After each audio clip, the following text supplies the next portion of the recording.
Yung kahapon kasi nagpunta ako ng post office, so i-withdraw ko yung pera ko.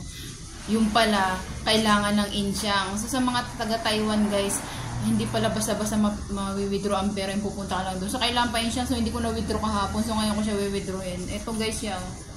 So usually kasi insyang dito guys is, sa mga Taiwan lang to guys. Yung insyang dito, ito yung pangalan namin na itatatak.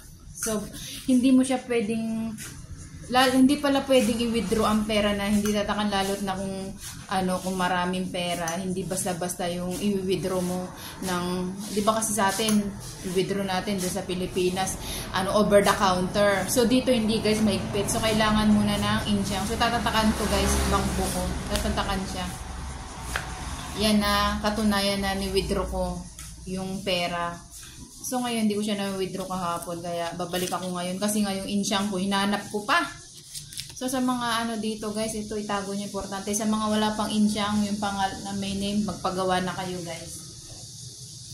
So yun ang share ko sa inyo guys, na niyo to, yung paggawa kayo nito. So ito sabihin niyo lang sa boss niyo. So ito kasi libre. Pero kung hindi pa pagawa ang boss niyo, is mag-bayad kayo. 50 ang paggawa nito guys na insyang.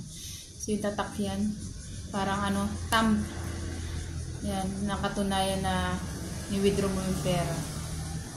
Yan. So yan, may pangalan Margie. Kung gusto mong Chinese name, pwede guys. So yun lang aking share ko sa inyo. Itago ang insyang, ingatan, magpagawa. Para, sa mga documents to guys, ginagamit yung, insyang guys.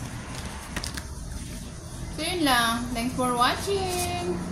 Let's go! Ilang days na lang guys. Punta na tayo doon sa post office.